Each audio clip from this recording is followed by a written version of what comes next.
All right, ladies and gentlemen, we're going to get going here with our last singular presenter and speaker. They still have another panel coming up after this, but this is Bill Tabone. Bill Tabone is from Australia, and I have a little bit of experience with Australia. I speak Australian, and I can get you to speak Australian.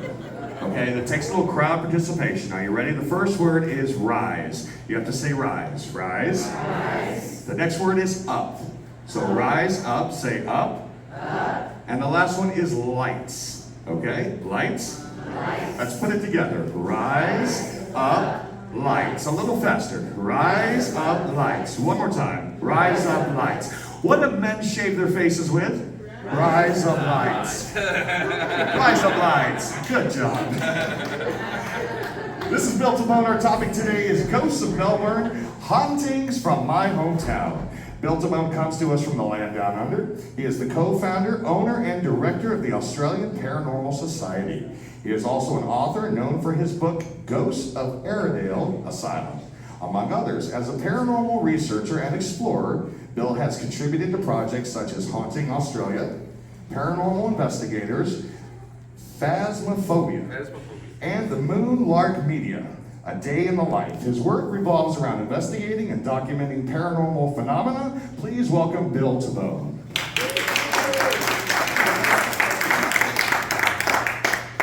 Howdy. I figure I should say howdy instead of g'day. All right, let's get started. Welcome to the Ghosts of Melbourne. Now, where are we? Oh, sorry, I went too far, but anyway. So I'm the co-founder of the Australian Paranormal Society, and this lovely lady here is my beautiful wife, and she is the other founder. So, but she is also an author, a paranormal researcher. She works mainly with cold cases and police, and so she does a lot of things behind the scenes that people don't see. But she needs to. I try to give her the recognition she deserves. But she's a big part of this. Me being here doing this presentation. So now I'm so happy to be here. I love Texas. Right? Matter of fact, anyone that was on the bus last night heard Richard Eastep call us British Texans. And I wear that with a badge of honor, I tell you, because I love Texas, I love the Texans. You guys are all cool. Let's get started. All right, so for me, this presentation is based on my book, Ghosts of Melbourne. That book was based on a walking tour I do, and that actually closed down just as COVID happened. I had to close it down, and it's restarting now. But the talk itself will take us through some of the locations on here and give you an idea of what we have in just the CBD, just the Central Business District. There, we have so much available. Big part of what I do is I want people to get out there and explore and have adventures and make memories. Because you know what? When I'm an old man and I'm sitting in my chair at the end of my time, I want to sit back and think, yeah, I did that, and no, I should have done that, instead. You know what I mean? And I want people to do that. So come out and be brave. Be brave. I come out here to do this, and me standing up here, I'm pretty chicken, and and I think I'm being pretty brave. But let's try this. So I'm going to go quick here. Now, my hometown is only 190 years old, and a lot of people have said to me, why is it so haunted? Well, a couple of examples. Apart from world wars, civil wars in different places that we've had to go and fight at, and the guys come back, and a lot of angst there, the Great Depression, etc. We've had a few things happen. We had a gold rush, which brought people in from all over the world, and there's stories involved with that, a lot of energy, a lot of pain, a lot of happiness. And the next slide, you can see there's a meeting. It talks about meeting on Bakery Hills. That is our revolution. Nothing like the Texas Revolution. We only lost about 127 people there. But that was our revolution. But the energy that come off that radiated straight through Melbourne, then changed politics and changed a lot of things. So that's the energy, and you can see the revolution, the actual fight at the end. We call it the Eureka Stockade. Now down here, in the bottom corner, you'll see a funny looking guy wearing a tin on his hat, on his head. That gentleman is Ned Kelly. Now I would say, what other country would have a bandit, we call them bushrangers, that wore a suit of armour? Not many, right? But that guy was smart like that, but he didn't put armour on his legs, so he ended up getting shot, getting captured, getting hung. Right, fun times. Okay. Then we went on, we've had serial killers, we've had gangland wars. So this gentleman here, the smiley one, he was a British soldier, American soldier, sorry. And he was caught and charged with killing 3 women during the war in Melbourne. When we had the brownouts, when the lights would be turned off, he would go and kill women because he wanted to keep their voices. He was not well. At the end there, that gentleman you see in the red picture, he was called the Black Prince, and he lived in, or he associated around a place called Lygon Street, which is Little Italy, and there was gang wars. He was murdered, but there was so many gangsters murdered that there was special task force to look after those cases. Yeah. We also had, on top of that, we had what we call fruiterer wars, which is the guys that sell fruit and vegetables. They were run by the mob, and there was many killings. So you can see how this energy would build up in a place like Melbourne. But there's so much more. Okay. So the first place I want to talk about is the Princess Theatre. The Princess Theatre is one of my favourite locations. Can everyone see those pictures? Okay, a beautiful old theatre. And if I switch over, there are some more pictures. Now, the ghost of this gentleman here, this gentleman was Frederick Baker. Frederick Baker was an actor, and he was playing in a play called Faust, which is about the devil, man selling his soul to the devil. At the end of the play, the devil comes, Frederick Baker, or Fredericky as he was known, took the gentleman onto a platform and descended into hell through the stage floor, which was part of the show. As he reached the bottom of the stage, the bottom of the floor, he had a massive heart attack and died on the spot. Dead as a doornail. It was right at the end of the play. Everyone comes up on stage, and in front of the full audience, everyone saw Fredericky on stage with them having his final vows. So that in itself is pretty interesting. But he is actually seen during rehearsals. Is this supposed to go backwards? Sitting in the seats, actually watching the rehearsals. And every opening night, they actually leave a seat free for him. So this is pretty cool. He's one of my favourites. All right. State Library of Victoria. I really will only speak about one particular ghost here. She is the ghost of a librarian that's seen in the children's area. There's actually a children's book area. And she's all in white, and she's friendly, and she's actually seen around the place, and now and then she'll clean up. So usually there'll be books there, next thing you know, they're on the shelf, etc.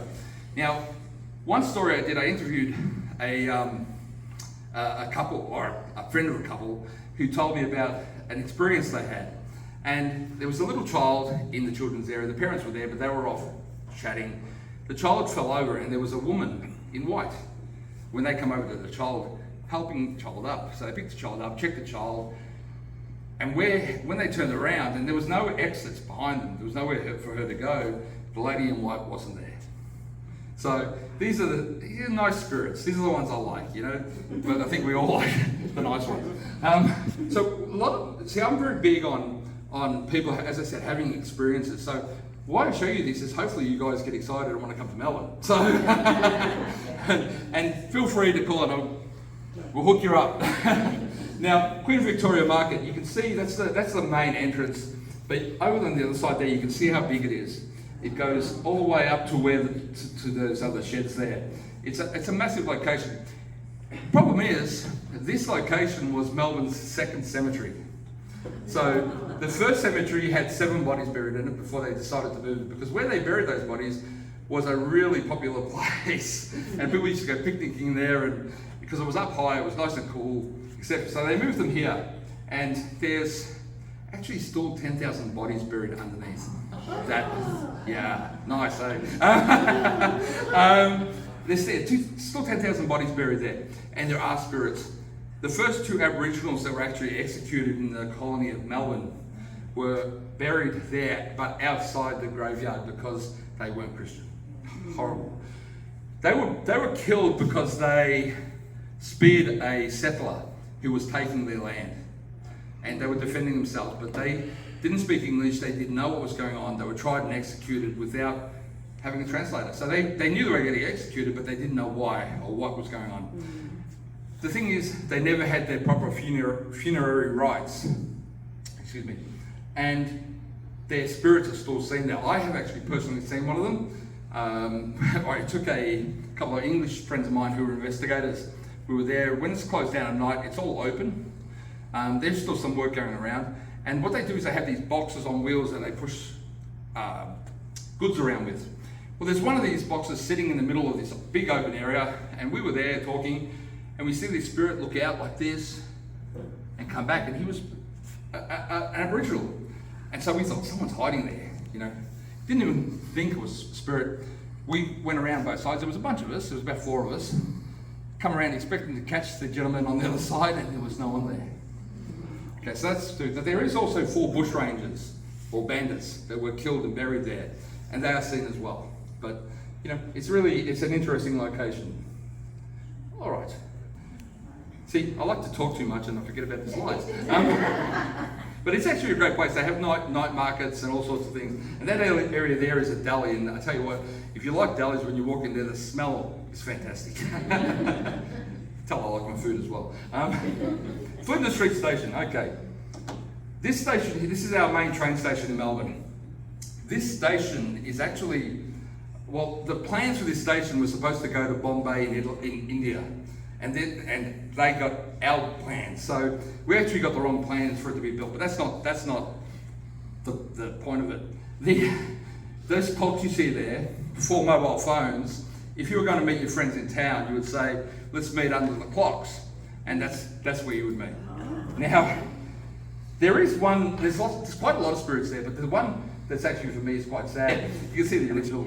But Station 10, there is a fisherman, an Asian fisherman that's seen there, sitting there with his rods. He smiles, he's happy, and then he disappears. Now, we don't know who he is, but we believe that right behind there is what's called the Yarra River, which was a big fishing spot for people to catch fish back there before it was really contaminated and you would die from eating the fish. But you know, they believe that he slipped in and either drowned or got pneumonia and died, something like that. And that's why he's back there. That was his favourite spot. So he's friendly. A lot of spirits aren't aggressive, but he is just smiles. He actually smiles at people and then vanishes. So I have a lot of these favourites. Now this place, actually talking about aggressive, this has a spirit that doesn't like men. All right, this is the old Treasury building. Now during the gold rush, any gold in the state of Victoria was brought to this place, and underneath there's actually gold vaults.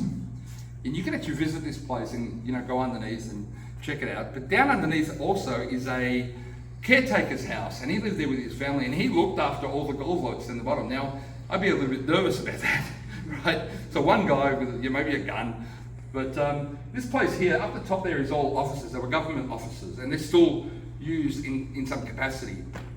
I've investigated this place, very interesting place. But up the top there is a spirit of a man.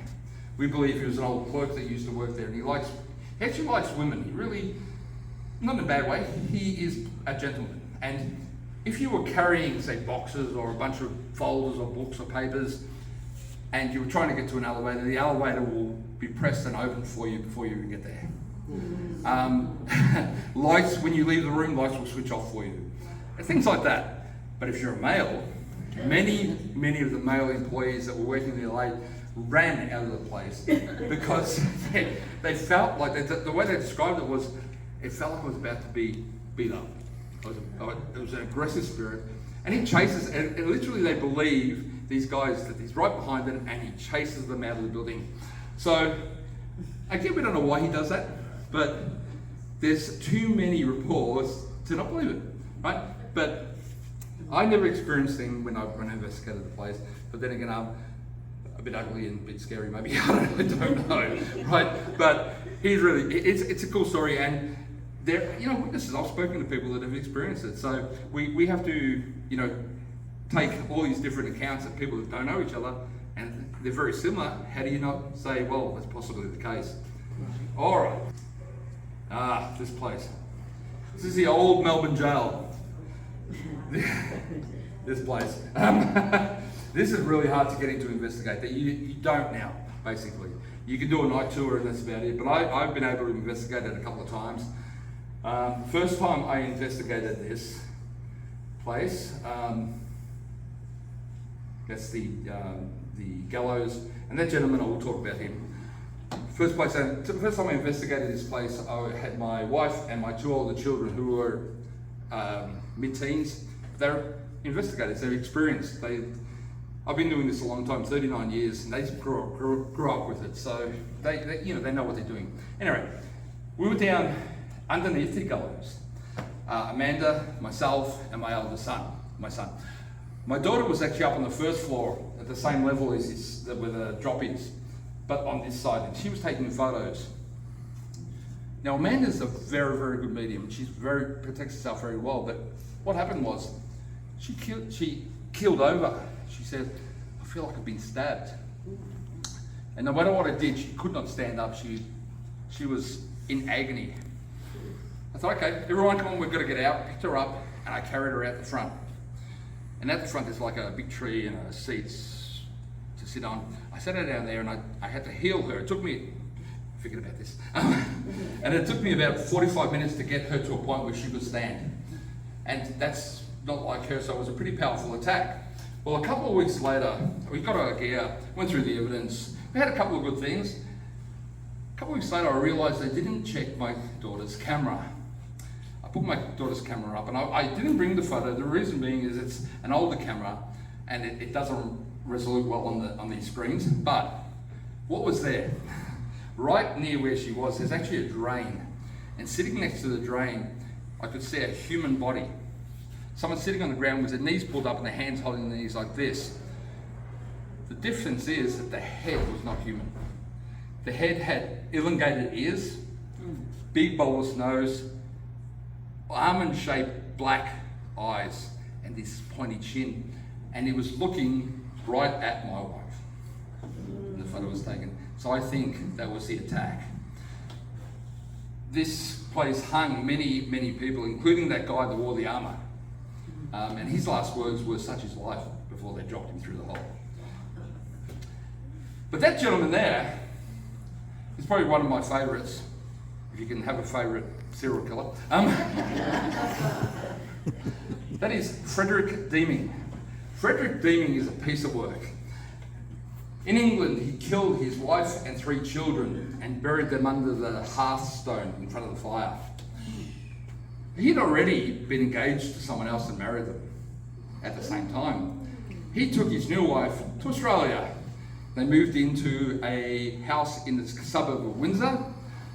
Eventually, he decided, I'm going to kill her as well and bury her under the hearthstone of that house.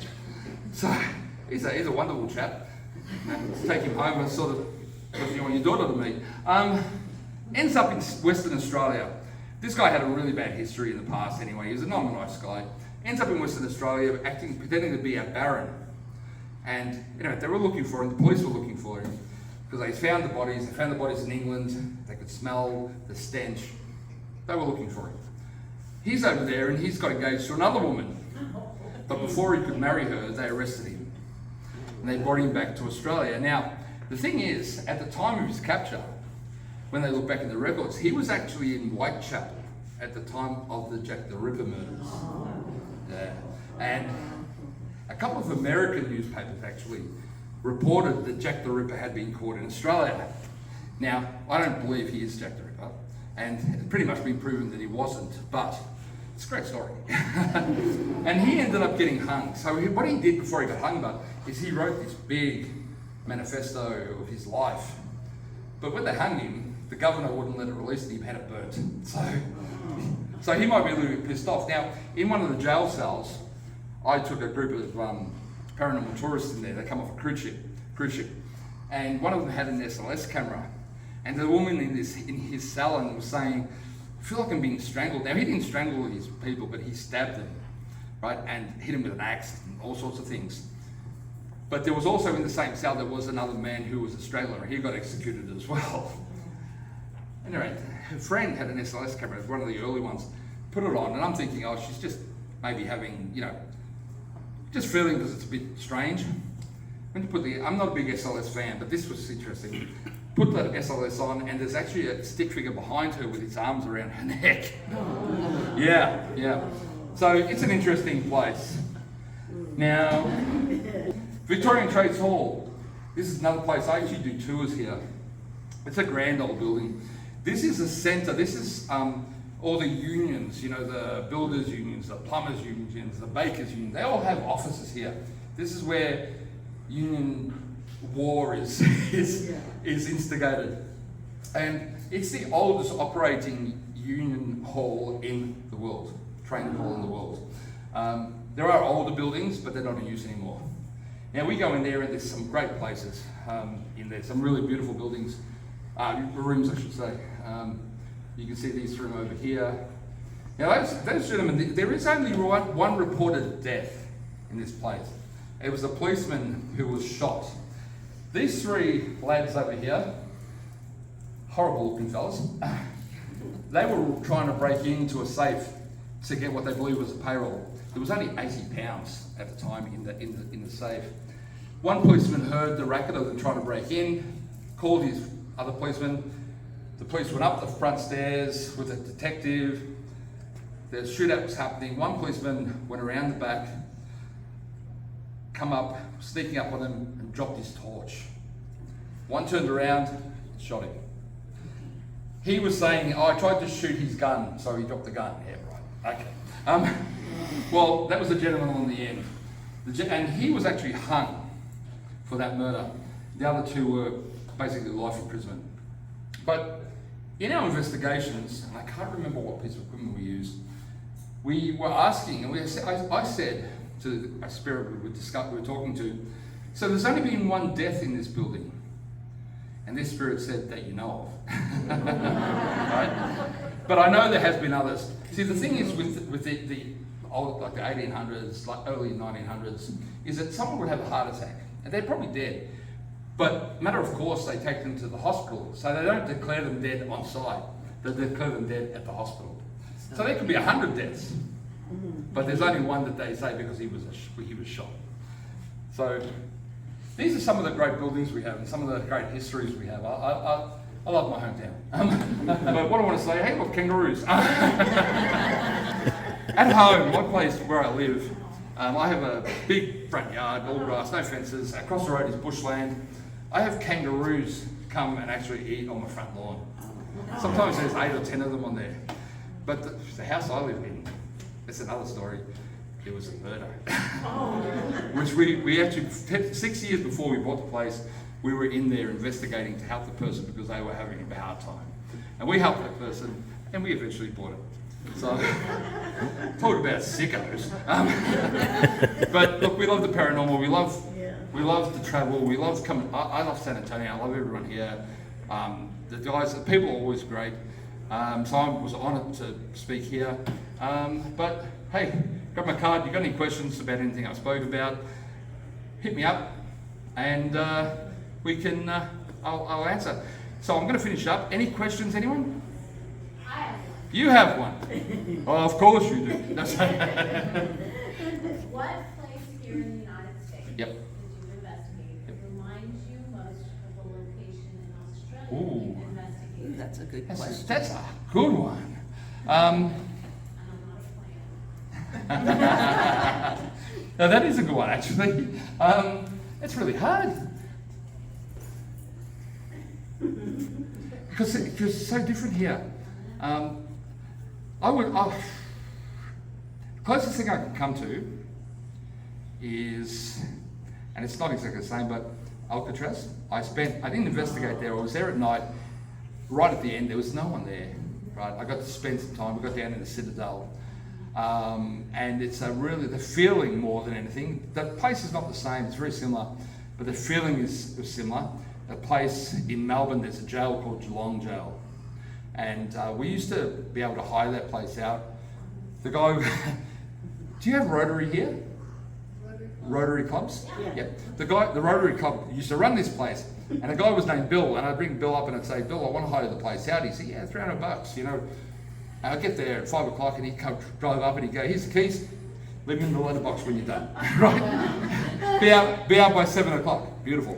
And that place had the same sort of, it's almost like a I give up feeling, almost, you know, it's a final road. And there was some bad stuff in that place in Geelong. My son saw a crawler, right? And that took effect on him because it was really bad. But I think we've had full body apparitions, we had everything there. But yeah, another great location. And I've got friends of mine that actually run tours there. So if you're ever in Melbourne, hit us up. All right, I'm going to finish up now because I think I went a bit over time. Yep. But I hope you had a great time. Thank you for coming and thank you for having me.